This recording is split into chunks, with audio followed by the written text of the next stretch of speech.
The arrogance of Ampias the Corthan Dominion discovered Earth on a Tuesday. For Scout Commander Vex Rahl, it was supposed to be routine and other uninhabited system to catalog, another lifeless rock to mark on the expansion charts. His vessel, a silent observer, drifted through the outer reaches of the Sol system, sensors sweeping methodically across the 9 planets. Then the readings changed. "Commander, I'm detecting electromagnetic emissions from the 3rd planet," his sensor officer reported, her crystalline carapace reflecting the blue light of the displays. Primitive radio waves. Chemical propulsion signatures. Nuclear fission. Vex Rahl's mandibles clicked in amusement. Pre-warp civilization? Barely post-industrial, Commander. They've achieved orbital presence, but nothing beyond their moon. Chemical rockets. No antimatter. No quantum drives. No plasma weapons. Perfect. Vex Rahl leaned back in his command throne. Dispatch the initial report to High Command. Another primitive world for the labor pools. The mining operations in Sector 7 need workers. What Vex Rahl didn't know was that 3 light hours away, another ship had made the exact same discovery. The Celix Empire's reconnaissance frigate Predator's Eye hung in the darkness beyond Neptune's orbit, its cloaking field rendering it invisible to the Corthan vessel. Captain Juan Kara studied the blue-green world with cold calculation. Bipedal species, her tactical officer reported. Population approximately 8 billion. Divided into competing nation-states. They war among themselves with conventional weapons, kinetics, explosives, basic directed energy. Fractured and primitive, Sankara mused. They won't unify before we arrive. Standard conquest protocol shock and awe, demand immediate surrender, establish occupation zones. The Corthan will make their move soon. We strike first. Both empires made the same fatal assumption. Humanity's primitive technology meant primitive thinking. They were wrong. Commander Elena Vasquez of the United States Space Force stood in the underground bunker beneath NORAD, staring at impossible data. Around her, military officers from every major power on Earth crowded around holographic displays showing 2 distinct alien vessels. "How long have they been watching us?" asked General Chun of the People's Liberation Army. "The first ship designation Alpha arrived 72 hours ago," Vasquez replied, her voice steady despite the terror coiling in her gut. "The second ship designation Beta arrived 18 hours later. We only detected them because they'd been transmitting to each other." "And what are they saying?" demanded Russian Defense Minister VOLK OV. Dr. Sarah Okonkwo. The UN's chief linguist looked pale. "The translations are preliminary, but both ships refer to Earth as a primitive acquisition target. They're discussing labor quotas, processing facilities. Beta mentioned something about harvesting viable specimens before the Corthan make their claim." The room erupted in shouting. Vasquez slammed her hand on the table. "Silence." Her voice cut through the chaos. "Arguing won't save us. We have maybe 2 weeks before one or both of those ships brings back an invasion fleet. We need a plan. Against interstellar civilizations?" Minister Tanaka of Japan shook his head. "What can we possibly do? They have technology centuries beyond ours." "No," Vasquez said quietly, a dangerous light in her eyes. "They have technology different from ours. But different isn't always better. They're scanning for advanced weapons, antimatter, plasma, directed energy. They're not looking for what we actually have." General Chun leaned forward. "You're suggesting we use our primitive weapons as an advantage?" "I'm suggesting," Vasquez replied, "that we give them exactly what they expect to see, a frightened, divided, primitive world. Right up until we cut their throats with the knives they didn't think we had." The next 13 days transformed Earth. Every nation contributed. Every weapon was repurposed. Every scientist worked around the clock. And critically, They made sure the alien ships saw exactly what they expected. Panicked civilian populations, military forces in disarray, infrastructure being abandoned. What the aliens didn't see was the conversion. Every orbital satellite became a weapon. Communications satellites were retrofitted with explosive charges. Weather satellites received new programming to maneuver into attack positions. The International Space Station was evacuated publicly, but reinforced secretly with kinetic impactors. They'll be scanning for energy signatures, Dr. Okonkwo explained during a briefing. Plasma weapons, antimatter reactions, directed energy beams. They won't detect chemical propellants or simple kinetics. It's like scanning for tanks and missing the landmines. Nuclear weapons with a crown jewel. Every ICBM silo on Earth received new targeting coordinates. Submarine-launched ballistic missiles were given updated guidance systems. Even the old, supposedly decommissioned Soviet arsenals were brought back online and retrofitted. They stopped defending against nuclear weapons 5,000 years ago. Professor James Wright from MIT said with grim satisfaction, "Their shields are calibrated for energy weapons. Nukes will punch straight through." Vasquez coordinated it, all from her command center, sleeping 3 hours a night, drinking coffee by the pot. She knew the statistics. Even with every advantage, humanity would lose 90% of its military forces in the first engagement, but they might hurt the enemy enough to make them think twice about the second. On the 14th day, the Corthan fleet arrived. 23 warships materialized at the edge of lunar orbit in a display of technological superiority.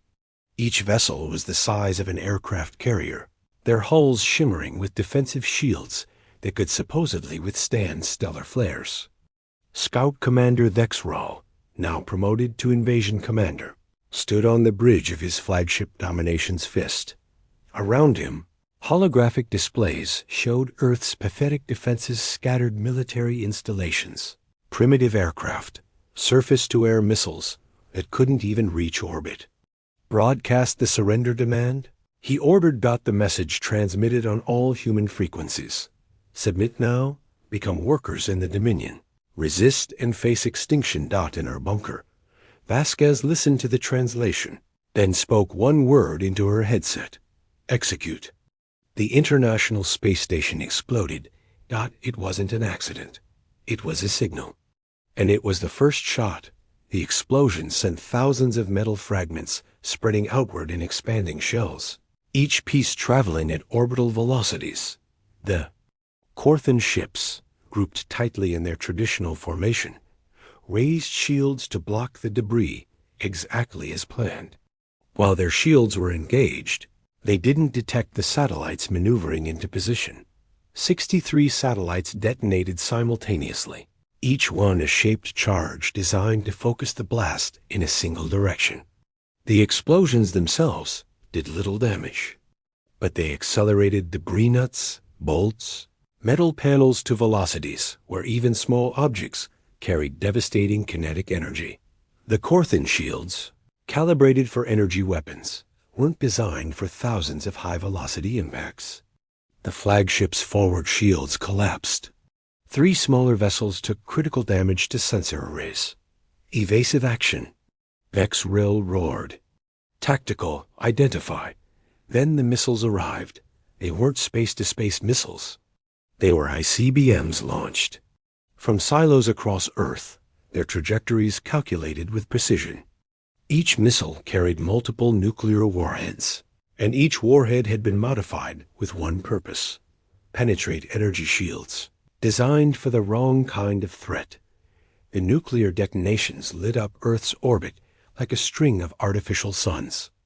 Thexrol's flagship rocked as 2 warheads detonated within a kilometer, the electromagnetic pulses wreaking havoc on systems never designed to handle such primitive but effective attacks. 4 Corthan vessels simply ceased to exist, their hulls cracked open by overlapping blast waves. "Impossible," Thexrol screamed. "They're primitives. They have no weapons that—" "They're using everything as weapons, Commander. The debris field is expanding.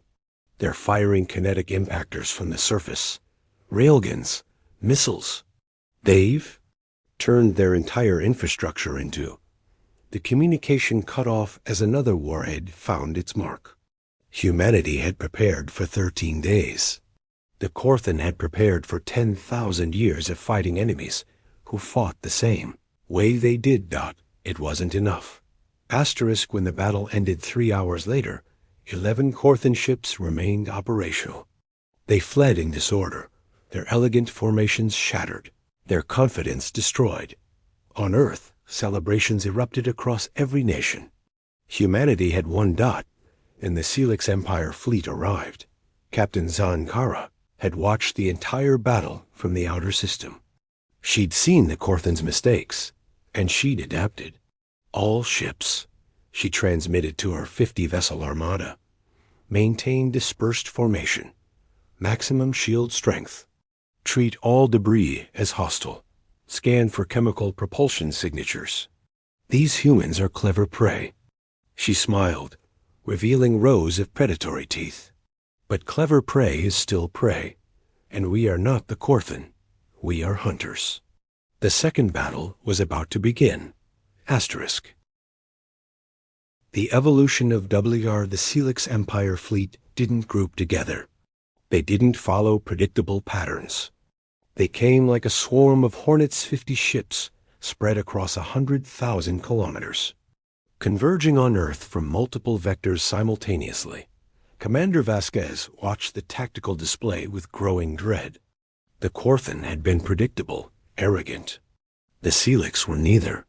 They learned from watching us destroy the Korthan, General Chun said grimly.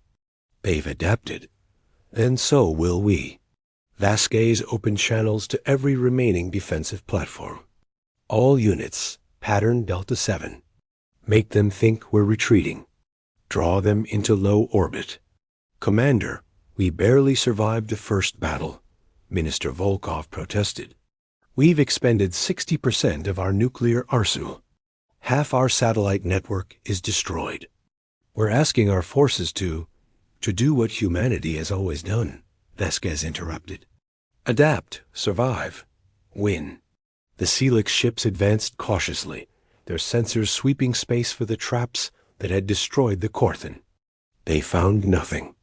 Earth's remaining defenses appeared to be pulling back, retreating to the planet's surface. Captain Zankara studied the tactical feeds with suspicion.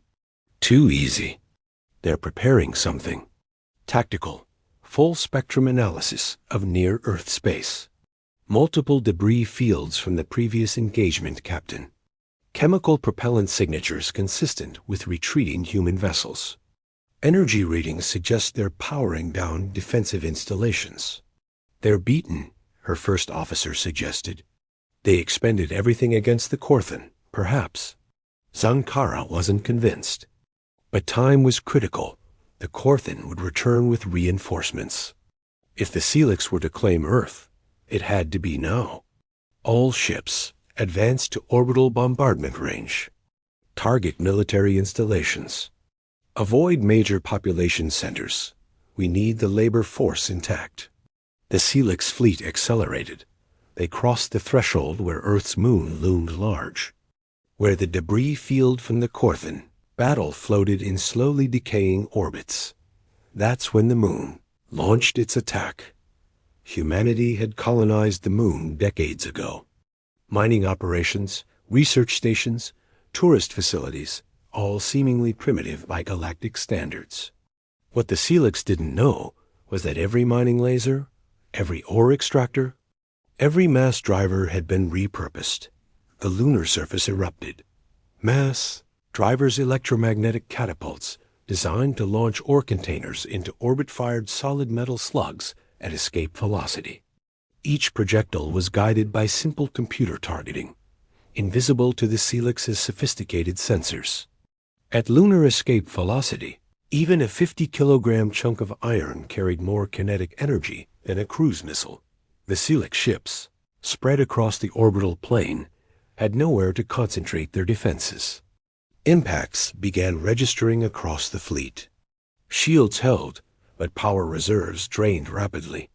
Return fire. Eliminate those launch sites. The Helix responded with plasma lances, their energy weapons vaporizing lunar installations. But for every site destroyed, 3 more opened fire. Humanity had built redundancy into everything. Then the biological attack began. Captain Zankara made a decision born of frustration and fury. Deploy the withering. If the humans won't surrender, we'll make them. Biological warfare was a Helix specialty engineered, pathogens that could devastate populations while leaving infrastructure intact. 12 pods launched from the fleet, atmospheric entry vehicles carrying death. On Earth, every alert system screamed warnings. Biological attack inbound. Dr. Okonkwo's voice cracked. Multiple vectors. They're targeting major population centers. Vasquez felt ice flood her veins. The Corthan had come to enslave. The Helix came to exterminate. Intercept those pods. ALL weapons free. Now. Surface-to-air missiles, laser defense systems, even experimental railguns fired at the descending pods. 7 were destroyed. 5 made it through. The pathogens released over Shanghai, Cairo, Mexico City, Mumbai, and Los Angeles. Within minutes, the first casualties were reported. Vasquez closed her eyes for 3 seconds. When she opened them, they were completely cold. General Chun, authorize Omega Protocol. Commander, They crossed the line. They attacked civilians with bioweapons. The rules just changed. She turned to face the assembled military leaders. We're no longer fighting to survive. We're fighting to extinction, theirs or ours. Authorize Omega Protocol.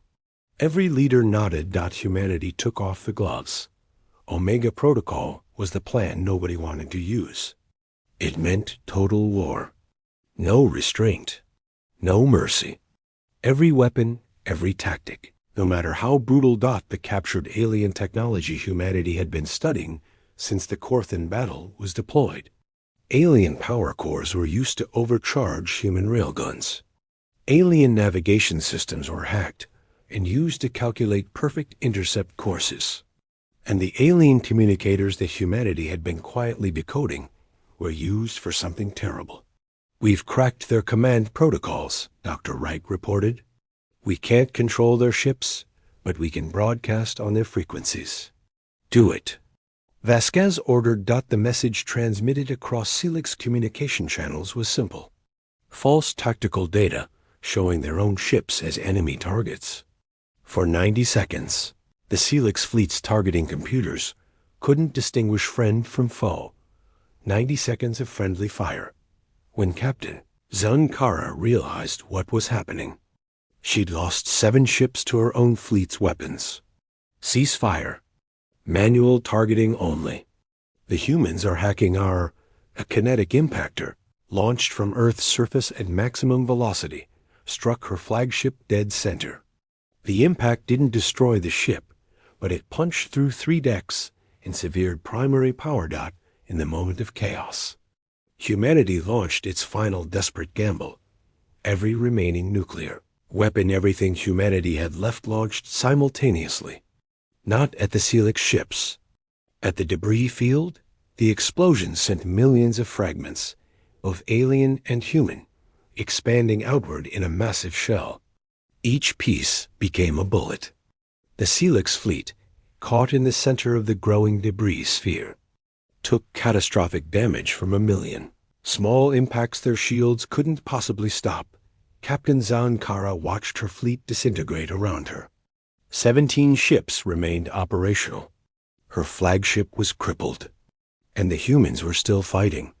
She made the hardest decision of her life. All ships, emergency retreat. Scatter pattern. Maximum acceleration. As the Helix fled, Vasquez collapsed into her chair. Earth had won again. But the cost? Casualty reports incoming, General Chun said quietly. The biological attack. Preliminary estimates show 2 million infected. The pathogen is spreading. Then we use the alien medical data we captured, Vasquez said. We've got their biology files. We'll engineer a cure. We survived their weapons. We'll survive their disease. Asterisk 5 years LAT are the broadcast transmitted across half the galaxy on frequencies both the Corthan Dominion and Celix Empire would recognize. This is Earth Central Command. 5 years ago, your empires attempted to conquer our world. You called us primitive. You dismissed our weapons. You assumed we would surrender. You learned differently. Today, humanity claims the Sol system as sovereign territory. We have reverse-engineered your technology and combined it with our own innovation. We have cured the bioweapon you deployed. We have built a fleet. We are no longer prey. We are no longer primitive. This is your only warning. Earth is protected. Humanity will not surrender. Attack us again, and we will not stop at defense. We will bring war to your empires. But, the voice softened slightly, we are not you. We do not seek conquest. Approach with peaceful intent, and you will find us willing to talk.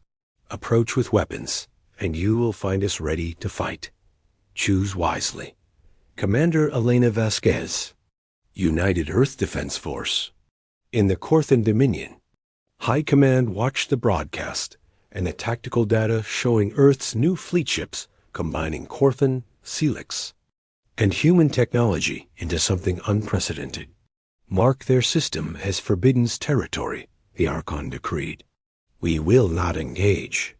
In the Celix Empire, the War Council came to the same conclusion.